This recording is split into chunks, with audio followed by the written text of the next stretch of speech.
Are you doing real revenue generating activities or are you doing busy work? Inside this week's episode, you will get to decide.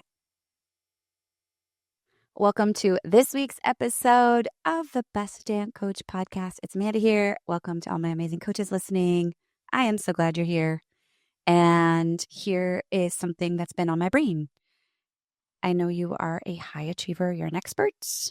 You know that your work that you could potentially do with more clients is gold. You know you can deliver amazing transformation. You're great at what you do. You feel that magic when you coach and have a client session. And sometimes we are really wondering, all these things that I'm doing in my business, are they really getting me to where I want to go? We've got these lavish dreams and I want to help support you to get there. And I was inspired today by a conversation that recently happened inside the Best Damn Coach. We've been talking actually about profit and loss and revenue and how to monitor kind of the ins and outs, the P&L of our business, and how that's such a strong foundation of really knowing your numbers in your business and knowing what your baseline expenses are and your baseline revenue. If you didn't hear, you should definitely go catch last month's podcast episode on recurring revenue, because this is so important for you to be generating to feel that financial safety and security and to have a baseline to build off of. And during that conversation inside the BDC, as we were looking at all these amazing money pieces, and my passion for talking about money has definitely grown since feeling like I knew nothing in the beginning days.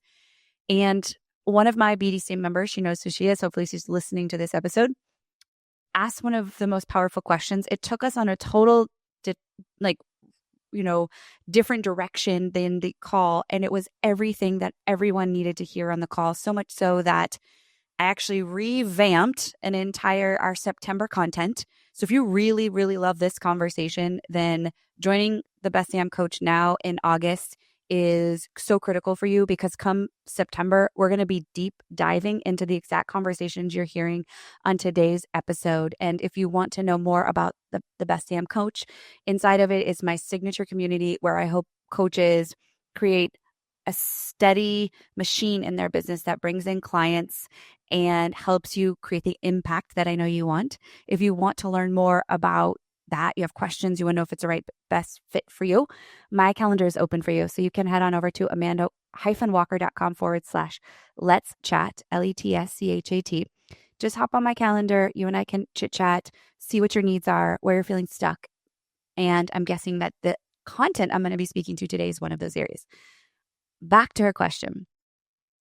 So she said, Amanda, obviously we've been talking about time management, we've been talking about money, but I'm actually kind of unsure. I personally said something in the call about revenue generating activities. She raised her sweet hand, waited patiently till I got to her, and she said, yeah, but I actually don't know what are revenue generating activities. And I think this is a critical conversation that we should sit down and have together. I wish we were doing it in person, like over a beautiful latte or maybe a gin and tonic, which is currently my go-to summer kind of light, refreshing adult beverage if I'm having one. But I want to really talk about what are revenue generating activities and are you actually doing them inside of your business? So this is a conversation that's meant to be both educational and to call you out, to call you up really into making sure that the things you're doing aren't just busy work. So we're going back to grade school. I want you to imagine you're going to make a little T-chart. And on one side, you're going to write down all of the activities you're doing on a weekly let's just do it weekly basis. So everything that you're doing on a weekly basis on that left side of that T. And I even encourage you to actually do this in real time. Go get a sheet of paper. If not, you can just take out the notes app and then just write down like all of the things that you are currently doing in your business that you believe to be revenue generating activities. And do that, create a complete list. And then I want you to hold that piece of paper until we are done with this podcast episode. And then we are going to complete the right side together. So before we dive in to talk about this, I think it's important that we create a foundation and definition around what the heck are revenue generating activities.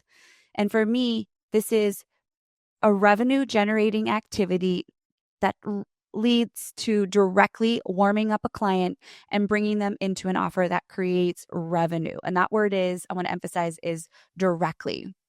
And again, now that we've have that definition, right? We're going to slowly really pick apart what these things are. And so what I want to look at are the things on this left side that might be appearing for you and really start to vet them out. So here are some things that I see coaches doing. I'm going to really walk you through 3 to 5-ish, depending on how you bucket them, of the activities that you are doing that you think are revenue generating and they're really not. Number 1, the big one, the one that I see most often is the content creation activity. Right now, me, as I'm recording with you this podcast, which I've spent time and energy pouring into developing content, my brain wants to say, Amanda, this is amazing. Look at all this valuable content. You're giving all this up for free. But here's the truth. Recording this podcast is not a direct revenue generating activity. It's a nurturing activity. Yes, I absolutely give calls to action like I've already done once on this podcast for people to book sessions with me to come into our programs. But content creation itself doesn't directly convert warm leads into clients. So that's one, podcasting potentially. This could be your social media content like Instagram, YouTube. Content creation in and of itself is not a direct revenue generating activity. And so many of you, this is where your energy and time is solely focused. Other things that are not directly revenue generating activities could be your blog posts. You're writing out these beautiful blogs. It's much like my podcast. It is wonderful. It's a nurturing tool. So that's number 1. I would say the content creation. I'm kind of putting these 3 big buckets and lots of examples underneath it. Another non-revenue generating activity sometimes that you tell yourself is education and coursework and certifications. And this is a slippery slope because I believe a certification is an absolute essential at some point in your business to up-level your credentials, your talent, your awareness, your coaching skill set. However, there are many of you that feel the need or end up in continual certification and education around your coaching, and that doesn't directly lead to revenue. So I know I was guilty of this. I had an unconscious belief in the beginning of my business that I needed to have a certain value or level of in academia in order to be enough, in order to be successful. So that had me constantly investing in certifications and education around my coaching and my coaching knowledge. And I'm over here doing all of this work and not getting clients. And in the end, the best, most effective, and fastest way to increase your skill set is to actually coach people. And so we want to be in the energy of those possibilities. And so that is another kind of trap that feels productive. And you could even tell yourself is a revenue generating activity eventually. So what I had to do was actually tell myself, I'm not going to invest until I hit X dollar amount in monthly income. That way I can just invest in those certifications out of a knowing I know how to get clients consistently, not out of a lack mindset. Okay. Third, I think this also is kind of along with the same kind of education. It kind of groups everything in together, is just being in this consumption place. It's constantly listening to podcasts. While I love you freaking listening to this podcast, it should only be a fraction of your time. And you listening could be coupled with you doing something else and then go out and take the action to do the revenue generating activity. So I think there's this consumption trap that exists that could be in certification, but it's also just around business building. So if your calendar is filled with what I would say that passive action pieces, reading more books, listening to more courses, listening to more podcasts, going and just having coffee dates with people who are talking to you and you're not actually doing anything. It's this wannapreneur, as one of my clients once told me, experiences that are not revenue generating. And I love you so much that I don't want you to fall victim to this. And so I want to talk about, what do you do instead? What are those revenue generating activities that should be filling our time? And I think this is such an important piece because if we're coming off the summer, for me, this is my default baseline on months where I want to go a little bit slower. I want to pull out and rest a little bit more when my kids are off. So the summer months, Christmas, holiday season, then what if I'm very clear on what generates revenue in my business, then I can go spend just an hour on this and then have the whole day free. And it still keeps the business moving forward. And I know that actual revenue will come from it. So again, these are the activities that I think should be a part of your daily/weekly calendaring that are going to help you actually move the needle and get clients. Before I tell you what mine are and suggest what yours could potentially be, everybody's business is different. And I'm going to give examples of 3 different students and in the BDC and talk about how their revenue generating activities are a little bit different. They have the same crux of what should be done, but your business is different too. Are you working in private, public? Are you a mom who has small children versus someone who has more time freedom? I don't know what that looks like, but you have to figure out what these are, and this should be where your time and energy is spent. So, first thing is conversations. Hands down, everything on this list really falls under the category of direct conversation with people in your world who need support by you because you are the solution. So, before we even look at revenue generating, we have to be in the belief that we are the solution and that the thing I have to offer as a coach is the best in the whole world. And I believe that. I am the best. I am the best at what I do. And when you come into my world, I will show you evidence of that time and time again. And if you are not in that belief, then we should get together and we should talk about what are the tweaks and adjustments we can make to help you shift into that belief, because that's going to make all these other revenue generating activities just so much more simple. So first is one revenue generating activity that I do on a daily basis, and now actually I have my team support me in, is welcoming new followers, specifically on Instagram. That is my main platform of choice. I'm not trying to be everywhere. I do use Threads. It's attached to Instagram. We do have a strategy there. I'm learning over there. And I know Instagram is a place that I like to hang out. I enjoy the interaction there. I'm consistent on that interaction. And so we have a strategic conversation or a strategic system, and we welcome all of our new followers onto our Instagram platform because they followed me for a reason. And I don't take that lightly. They chose to put me in their feed. And what this does is it helps me to get to know them, to start conversations. And so this isn't like, hey, welcome, want to buy from me? No, it's not that at all. I don't even know if all of the people following me are my actual ideal client until I have a conversation. And so this welcoming is physically done by a human, not an automated bot. And it sounds something like, hey, oh my gosh, it's Tuesday. Just saw you started following me. Susie, I'm so glad you're here. Curious, how do we get connected? Something very loose. Like, I want to know how'd they find me? And then usually that begins a really simple conversation. Oh, I discovered you from an ad, or I discovered you in so-and-so's community, or you were a guest on the podcast. Cool. Tell me more. Are you just starting out in the coaching world, coaching clients? Are you wanting to grow your roster? So now I begin to know kind of what their challenges are, and I know whether or not I'm a good fit to support them, maybe provide additional resource. Maybe they don't know I have a podcast. I can send them a great episode. So it's for service, but it engages in conversation. And what I hope you're starting to see and understand is that conversations lead to relationships, and relationships lead to you being an obvious choice for the solution when the timing is right. And so I absolutely do track these. I have a specific board that once I engage in conversation, if it feels like a qualified lead, that I have kind of a workflow that I've created for myself. Shout out to Tina, who built out an amazing kind of workflow for me inside of Monday.com, which is what we use. And I can track that, and I remember who they are, I take notes, etc. Now, I'm not welcoming 100 people a day, so this is pretty manageable, but maybe it's 5 to 10, and these are great conversation starters for people, and it's amazing.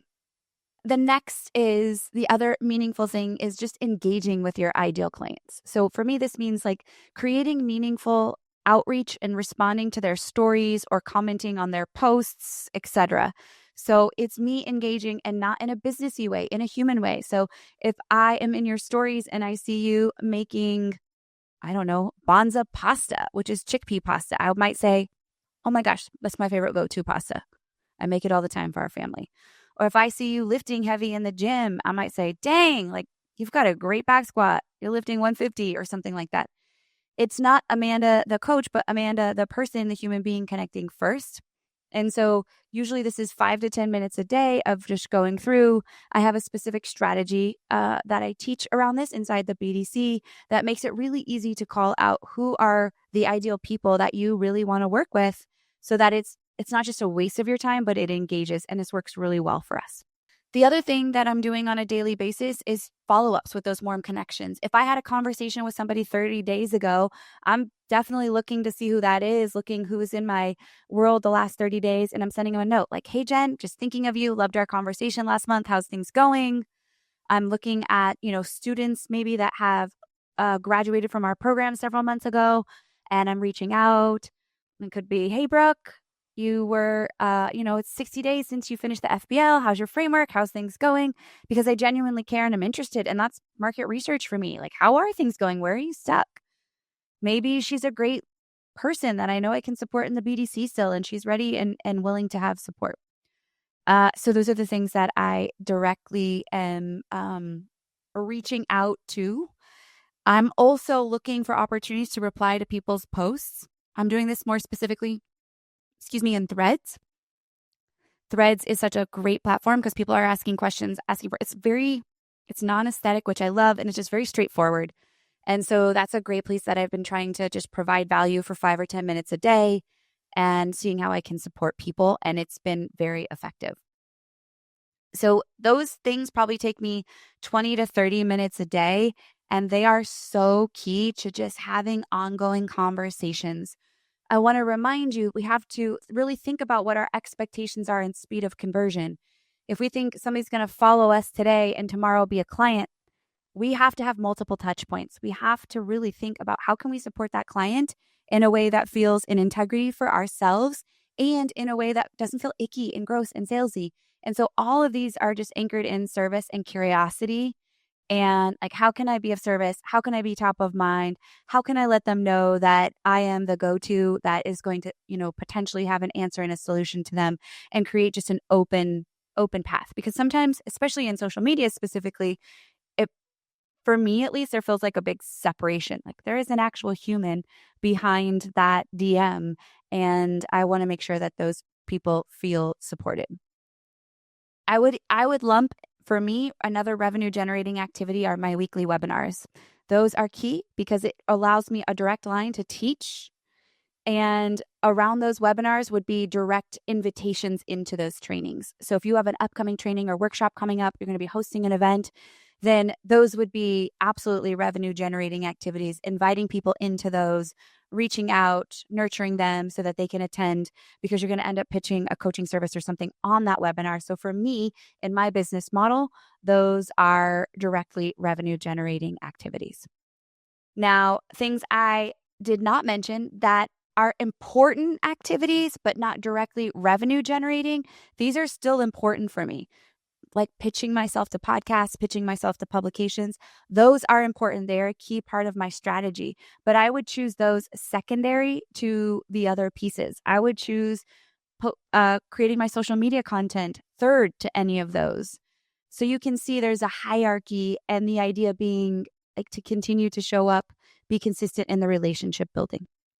I do want to share 3 specific examples from 3 very different clients who do different things in their business that are revenue generating activities or could be potentially revenue generating activities. And this is going to give you an idea of how this could look different from business, from coaching business to coaching business. So one of my clients is a life coach, and she also loves health and fitness. A big part of where her leads come from are from the gym. And she's not a nutrition coach. She's not a health coach. So how does it work that she gets leads from her gym, even though she's not a coach in the health space? When she shows up to the gym, she is in the energy of love and possibility and service and curiosity. She's not moving fast from the gym. And she goes to a Globo gym. It's not a super intimate, tiny community. And what she does is engage with people. She sometimes sees the same people because she goes at the same time pretty consistently. She sometimes attends the same classes. So she's started to make familiar faces with people. So she's got to know them first and what their life is like. Are they married? Are they single? Do they have kids? What are they into? And inevitably, the conversation, if a door opens to talking about, hey, this is what I do. And so she shares, I'm a life coach to high achieving women and I help them, XYZ. And so then that opens up curiosity. Tell me more. What does that look like? Right. And now the conversation is we know that this is what she does. And then people start to pick her brain. They want to have more conversations. It leads to coffees after the gym or sales conversations. And I would say nearly 100% of her caseload is either referrals from gym members or people that have come from the gym. I myself just brought on a one-to-one client who's at the trainer at the gym that I go to. I take her class all the time. I love her class. She once saw my logo on my Stanley mug. She was like, what is that? I was like, my podcast called Best Damn Coach. She started listening. And then she approached me one day and was like, hey, I need you to help me. I am ready to really double down on my own business and I need your support. So again, it's being open to the possibilities of just having the conversation and slowing down enough to see people and their needs and their heart and their struggles. And I love this because I have a whole host of coaches in my world. If I meet somebody, I may not be a great fit, but I can introduce them to potentially somebody in my network of coaches that can support them. So it's also it's detachment from me being the answer, but also could I introduce them to another amazing woman that could potentially support them? And what was helpful for her is when she joined the BDC, she was struggling to really articulate how to talk about what she did in a concise and powerful way. And once we tweak that, it's like client after client after client is coming because now it's clear on the outcome and the results they get with her. Another one of my clients helps brick and mortar kind of health practitioners, physicians, dentists, chiropractors, NPs. She helps more brick and mortar style health practitioners grow their business and get really super niche so they can make more money. Her revenue generating activity is more old school. It's going door to door and just introducing herself and asking if they have time for a cup of coffee, wanting to get to know them, what their business model is like, speaking to their front office staff, potentially getting an opportunity to meet the owner or whatever the case might be. Completely different than the first coach. And then coach 3, she is a coach for corporate. So she essentially does leadership coaching. And so her clientele is not on Instagram. Her people are on LinkedIn. So she spends 20 to 30 minutes a day thoughtfully replying to LinkedIn posts where she can inject her expertise. Like when I coach my corporate clients or whatever the case is. So now she's positioning her authority and also showcasing her talent and expertise. And this is a must. And that could be in a face group for you. Doesn't even have to be on LinkedIn. It could be if you're a coach for moms and you're in moms groups, then thoughtfully go in, not be sleazy and spammy, but help someone. Lead with service first. It makes all the difference for all of these revenue generating activities. And so the key difference of the non-revenue versus revenue generating activities from my perspective is they bring in conversation. They require conversation. I think they're more uncomfortable. It requires a level of, inside of you that is okay with being rejected or fumbling through your words, and that's okay. But the key difference for me is you are connecting with one-to-one people, and this makes all the difference in the long term. And so the truth about your schedule is this. If you were to audit your schedule right now, I wonder how much of your schedule would be in these revenue generating activities. And if you listen to this episode and you're like, I'm not doing any of this, that's okay. That's why we're having the conversation today. It's so easy to shift. If your day is filled with content creation and social media posting and redoing your freebie for the 5th time, consuming other people's content and all these learning activities, those are not things that bring clients in. Where we want to be spending is having conversations with potential clients, following up with people who've shown interest, reaching out to new connections, and actually talking about your services. And here's this 80-20 reality, this rule that I've talked about before, is that most coaches spend 80% of their time on nurturing activities and 20% on those revenue generating activities. I want that to swap, or at least get to 50-50. It's those that are in that 80-20 that are like, why am I not making the money? Why is it working for them and not me? And that's because they're often spending their time very differently. And you have to figure out what that is for you. If you are a money coach, then and you're looking to work with couples, I want you to go be where couples are. I want you to go build relationships with therapists that coach couples or have therapy with couples. I want you to make relationships with other money couples, follow up with them, nurture them. I want you to go and have conversations with where your ideal client is. And I think one of the main objections I hear about this is, but I don't have any warm leads. Yes, I hear you. And that's not true. I hear this all the time. You do. You're just not looking in the right places, in my opinion.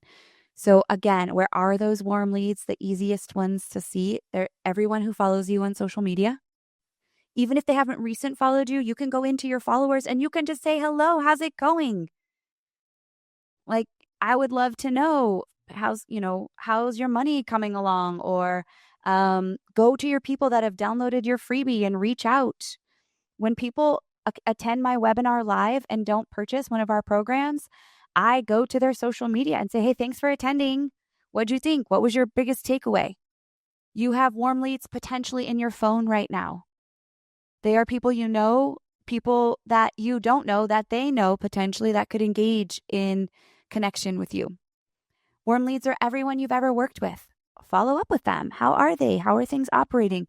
Maybe they're not ready or need to renew, but perhaps because you had such an amazing experience, they're like, you need to talk to my girlfriend. People that have engaged with your content in any form, they've opened up your newsletter, they've downloaded your freebie, they've liked your post, they've followed you, they've sent you a DM. I just want to reaffirm, it's not about just coming out cold to them. It's just checking in and sharing something valuable with them, asking them valuable questions so you can engage in conversation and figure out what are their needs, why are they here? And then, of course, warm leads could be created like in every aspect of your life. Who you run into when you go out to dinner, at the gym, potentially at the doctor's office, the grocery store. If you are specifically going into networking events, which I hope you are, just to get out and about, those are all potential leads. And sometimes we are like, but they're not a client. Yeah, but if I meet somebody amazing at a networking event, and maybe she doesn't feel like my client, that's still a warm lead conversation. Go have coffee with them and talk about it. Be in their orbit, in their network. So then potentially when they do need help from a money coach, you become the easy go-to. For me, I think more so the problem isn't that you don't have warm leads. It's that you're actually not having conversations with anybody consistently. So here's your homework. Here's the take home. I'm going to give you a homework assignment, and this is your new daily minimum. What if, just what if, starting tomorrow, I want you to commit to spending at least 15 minutes per day on direct revenue generating activities. So I've given you such a huge list here. Send 5 personal DMs, comment meaningfully on 10 posts, get into Facebook groups, follow up with people who've downloaded your resources and just send them a message. Hey, thanks for downloading. I'd love to know. Did you put it into play? Reach out to 2 warm connections you haven't talked to in a while that are former clients, as people. And here's the key. Track them. In a spreadsheet, it's totally fine. You can just track your own activity, but you could just track Monday. Who are the people you reached out to? Like, what came of it? Because what you're going to feel is this uptick over time of how that snowball of 2 things happen. Confidence in you and momentum, but also referrals, connections that ultimately grow your business. So if you're sitting here and just realizing you've been spending most of your time on nurturing activities and wondering why you aren't where you want to be, that's okay. I see so many coaches making this. So let's end this on the T chart we started with. On the right-hand side now, go ahead and list the revenue generating activities you are doing on a daily or weekly basis. You can pause right now and do that real quick. And what I want you to do is just compare and contrast. How do these 2 lists look different? And what is that? What's the learning? What's the take home for you? And so here's the good news. Now you know. And once you know, like Maya Angelou says, once you know better, you do better. And I'm just really excited for you to put this into play. And if you're interested in customizing this for yourself and getting personalized feedback on what these revenue generating activities should, would, could look like in your business, and you want help implementing it and having accountability around it and knowing what to say in the conversations, then this is the work that we're doing coming up in the month of September inside the Best Damn Coach. I would love for you to be a part of it. I would love for you to take some moment to hop on my calendar at amanda-walker.com/let's chat. And even if it's August, September when you're listening to this, and you get access to all the replays. So don't worry, you can still have access to these calls and customize this, or come into the community and ask questions on an office hours call. And I can help you sort out what this looks like in your business. There is always time and place to support you inside of that community in our office hours. And I would love to help you identify what your revenue generating activities are. So book a call. We can figure out what your RJAs are, revenue generating activity. Again, my link to book a session to chat is amanda-walker.com/let's chat. And here's the kind of closing reminder that I really want to lock in for you is busy does not equal profitable. Productive doesn't equal revenue generating. So we need those other nurturing tasks. They're a strong part, but for me, the revenue generating activity should be the leader. And I want you to have these powerful conversations that are really going to move the needle. And I'm excited to see how you implement them. And of course, if you need support along the way, I am here. So until next week, go coach them up and just make sure you're talking to them first. And the power is always in the conversations and in the follow-up.